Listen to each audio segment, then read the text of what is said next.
rapidito.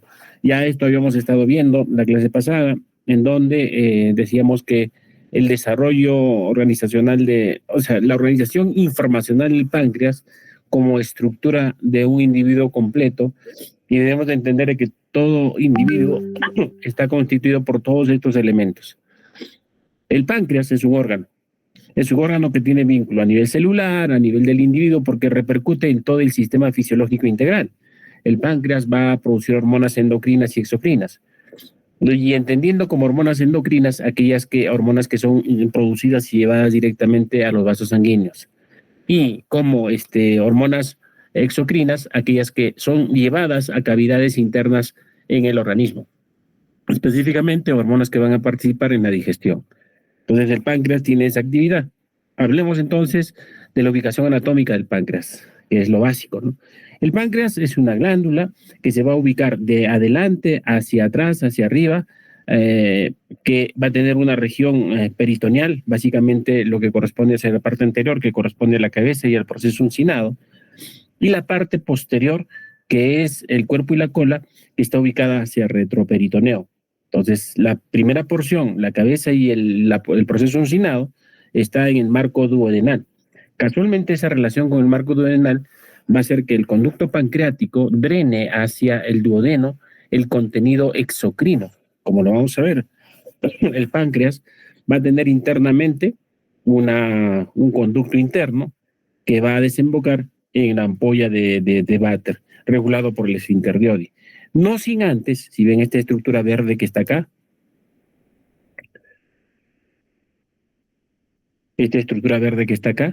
que es la unión con el conducto colédoco. El colédoco, como sabemos, es el conducto que se forma de la unión del conducto cístico y del hepático común. El cístico proviene de la unión el cístico, perdón, viene de la unión del conducto de la vesícula, y el hepático común del hepático derecho y del hepático izquierdo. Una relación estrecha en ubicación anatómica va a ser con el vaso, ¿no? Pero esta relación con los vasos grandes, aparte del vaso, con los vasos grandes, va a ser de que el páncreas tenga abundante irrigación vascular. Esa irrigación vascular tiene una distribución peculiar que la clase pasada ya les había comentado. Y esto es lo que vamos a ver a grosso modo. Miren los vasos que hay acá, las arterias trancato-duodenales anteriores, posteriores, que van a drenar hacia vasos grandes, como que van a salir de la aorta y van a drenar hacia vasos grandes, pero que va a jugar papel importante en esta porción exocrina. Ven este conducto verde que está acá, que no tiene relación casi estrecha con los vasos sanguíneos, entre comillas, pero esta otra, en donde estos gránulos amarillos que vemos acá tienen estrecha relación con otros elementos que son medio celestes acá, que van a tener relación con los vasos sanguíneos, como indican las flechas. Esas porciones celestes van a ser denominadas como los islotes de Langerhans. Esos islotes de Langerhans, que los vemos acá como puntitos morados, van a ser las células que van a determinar la función perdón, endocrina del páncreas. En cambio, esta porción que está acá, que son glándulas acinares, que van a determinar la función exocrina del páncreas, que va a determinar su actividad. Esto es un gráfico de Nature, de una publicación antiquísima, de 5 o 7 años más o menos, donde se ve las células acinares responsables de la producción de hormonas exocrinas. Y también vamos a ver esos conglomerados de células que son los islotes de Langerhans, que van a tener distribución celular, pero un detalle importante es el hecho de que hay abundante vasculatura, o sea, la estrecha relación. Si esquemáticamente queremos ver cómo se distribuyen esas células, las vamos a ver acá. Esto es un islote de Langerhans. Internamente, hacia la parte interna, desde el punto de vista citoarquitectónico y fisiológico, va a tener las células beta. Las células beta van a ser responsables de la producción de la insulina. Pero un detalle importante, este círculo que está acá de rojo no es sino el espacio de irrigación vascular. En buena cuenta, la irrigación vascular va a empezar desde adentro hacia afuera. O sea, todo lo que pueda producirse en esta célula puede ejercer efectos sobre las otras células, por el efecto paracrino que habíamos hablado en la clase pasada. Pero al mismo tiempo, lo que produce esta célula puede ejercer efectos sobre esta otra célula, el efecto paracrino. Y también lo que produce esta célula puede ser efecto sobre esa misma célula, el efecto autocrino. En buena cuenta, en los islotes de Langerhans, las células tienen, a partir de las células centrales de las beta, efectos paracrinos, autocrinos y endocrinos. Entonces, periféricamente va a haber una distribución celular como estas células azules que va a ser el glucagón, que va a ser responsable de la producción del glucagón, estas otras células, producción de la somatostatina, y estas otras, producción del péptido pancreático, del péptido P pancreático. Se ha visto que en proporción hay una distribución porcentual de las células. A mayor cuantía en los islotes de Langerhans vamos a encontrar las células beta. Y en otra distribución menor van a estar las células alfa. Las células beta y las células alfa son importantísimas porque las beta van a producir insulina y las alfa van a producir glucagón. El glucagón va a ser una de las hormonas antiinsulínicas, entre comillas, porque a diferencia de la insulina, el glucagón va a hacer que a nivel vascular haya una concentración de glucosa. En cambio, la insulina lo que va a hacer es que esa glucosa vascular pase a las células para que a partir de eso se desarrolle todo el mecanismo bioquímico, mejor dicho. La insulina va a hacer que se aperturen canales de glucosa en la membrana celular y a través de ellas van a circular la glucosa. La glucosa va a pasar a la vía glicolítica, luego de la vía glicolítica pasa al ciclo de Krebs y posteriormente a la fosforilación oxidativa. Como consecuencia de ese proceso, las células van a tener energía en forma de ATP, adenosíntrifosfato. Entonces, ahí está la relación estrecha sistémica de la insulina con la glucosa. Entonces, si no hay glucosa, no se va a producir. Un segundito.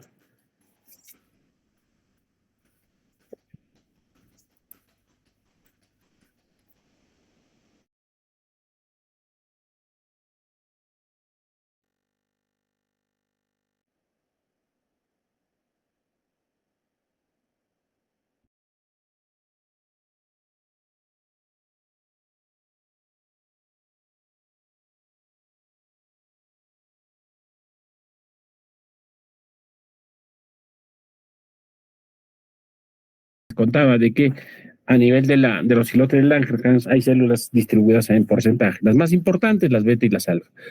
Las que siguen las delta, ¿me escuchan? Sí, profesor. Ya, las que siguen las delta y las F. Las delta, la somatostatina, básicamente que juega papel importante conjuntamente con la hormona de crecimiento, o somatostatina o péptido inhibidor de la prolactina, también se conoce. Y la otra es la hormona pancreático péptido o el péptido pancreático, ¿no? Entonces, lo que ya les había informado, las células secretoras de la somatostatina, las delta, intervienen en la regulación de la secreción de la insulina y del glucagón y constituyen un ejemplo de control paracrino. Ahora, ¿cuál es la actividad de las células beta? Les decía de que el páncreas está ubicado en el marco duodenal y en el marco duodenal es donde va a tener estrecha relación con la porción del duodeno donde se descarga todas las hormonas producidas de modo exocrino. Las células acinares son responsables de eso. Mientras los que hemos estado viendo, las células de los islotes de Langerhans, lo que van a hacer es esto. Imaginemos acá una sola célula. Imaginemos esta célula beta que está acá y lo extrapolamos esquemáticamente. La manera de producir la insulina va a ser la siguiente, ya lo explicamos la vez pasada, lo vamos a volver a explicar. Hay dos procesos importantes o dos líneas importantes para determinar la producción de insulina. Estas células de verde van a tener receptores de insulina, puesto que la insulina producida por estas otras células van a ejercer efectos sobre estos receptores. Y esos receptores van a activarse, o sea, las células beta van a ser activadas por la misma insulina que producen o por otra insulina que se produce por otra célula.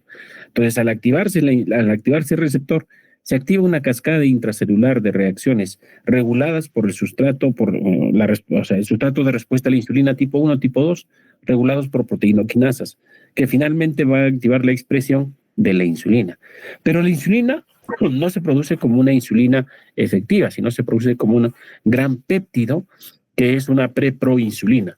esa preproinsulina va a sufrir ataque enzimático, de tal manera que el segmento pre se va a romper y se pierde, el pro también se pierde. Y cuando se queda como insulina, a nivel de retículo endoplasmático, va a estar metido dentro de las vesículas intracelulares. Entonces ahí van a quedarse ensambladas, puesto que estas vesículas van a tener membrana como si fuera de la misma estructura de la membrana celular. O sea, va a tener fosfolípidos, va a tener proteínas de membrana, transmembrana, que van a engarzarse hacia el citoesqueleto celular y ahí se van a quedar temporalmente. Porque el otro proceso es el proceso complementario, es el proceso que va a permitir que esta insulina se libere. ¿Y cómo se da eso?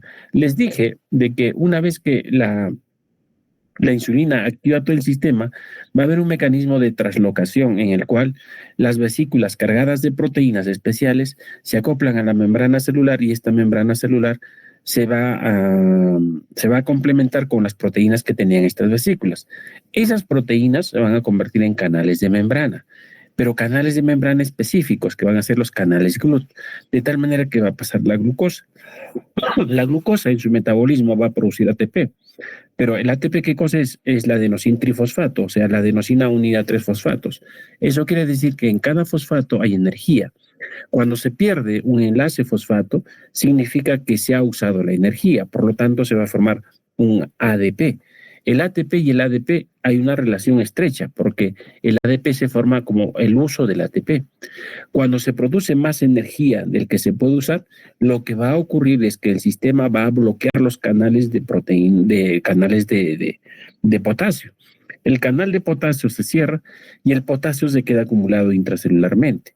Como el potasio tiene carga negativa, la parte interna se va a tender a cargar positivamente.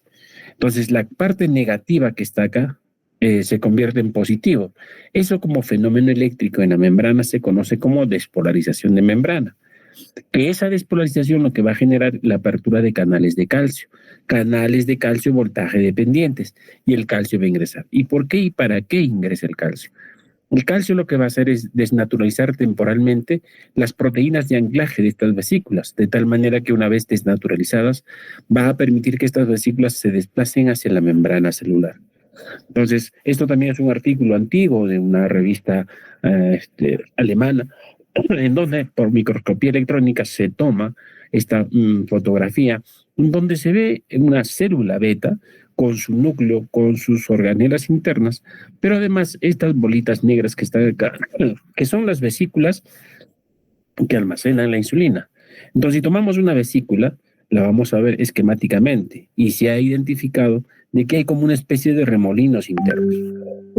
Esos remolinos, si los vemos más al detalle, no son sino 6 cadenas unidas a través de un eje, o sea, 6 cadenas o 6 moléculas de insulina unidos en un eje.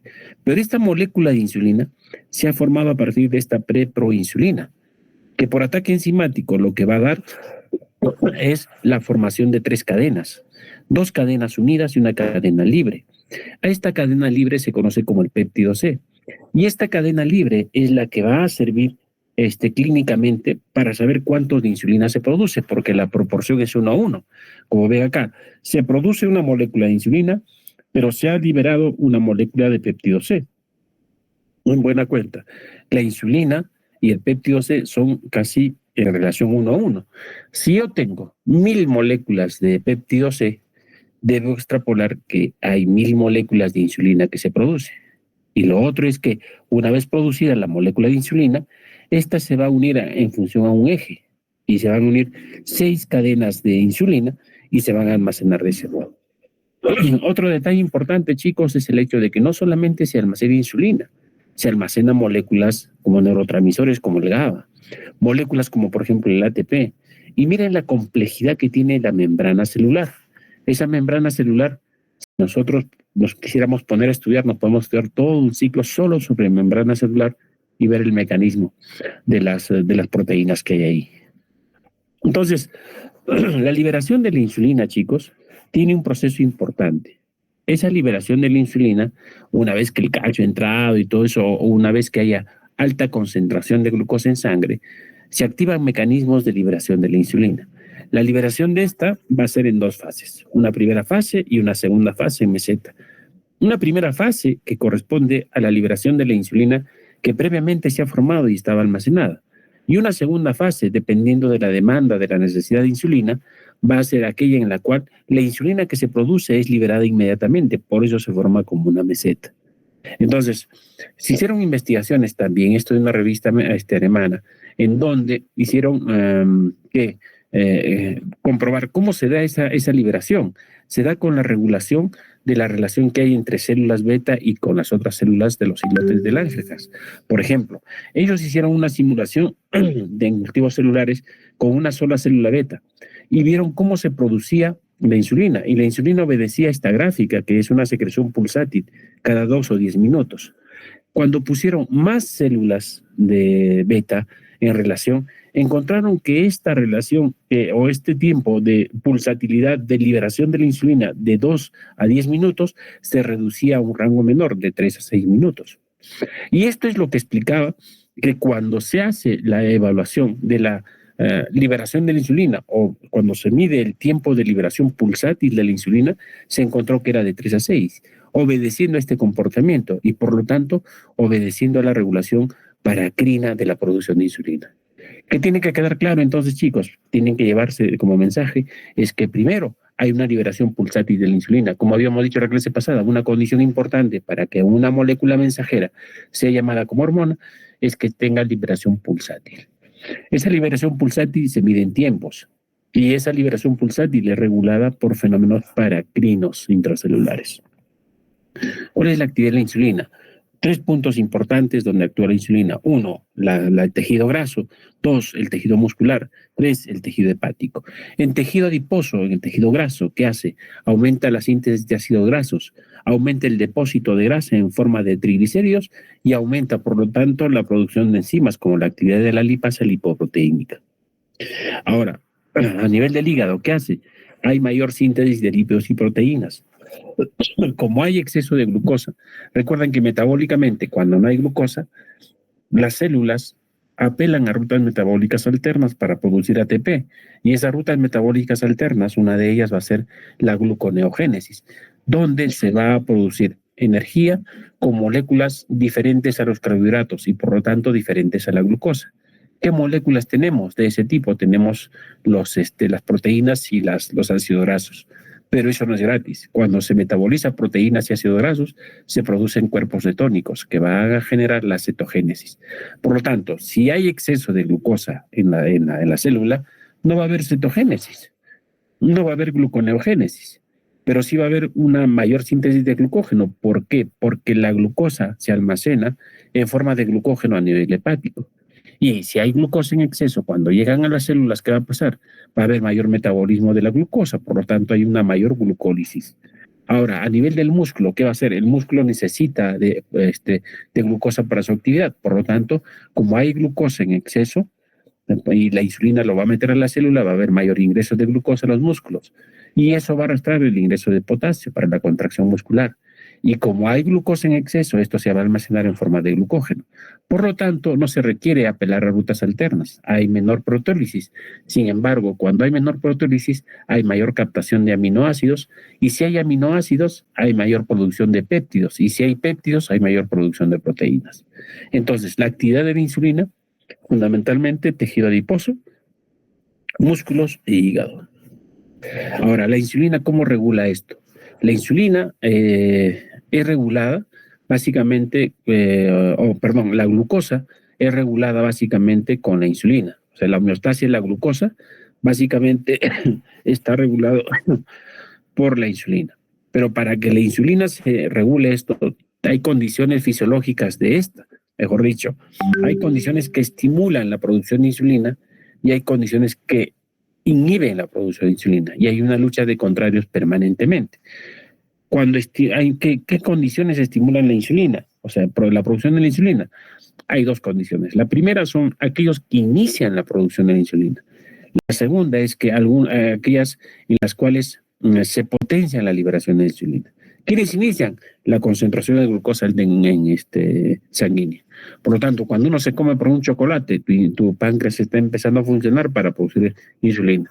Cuando te comes, por ejemplo,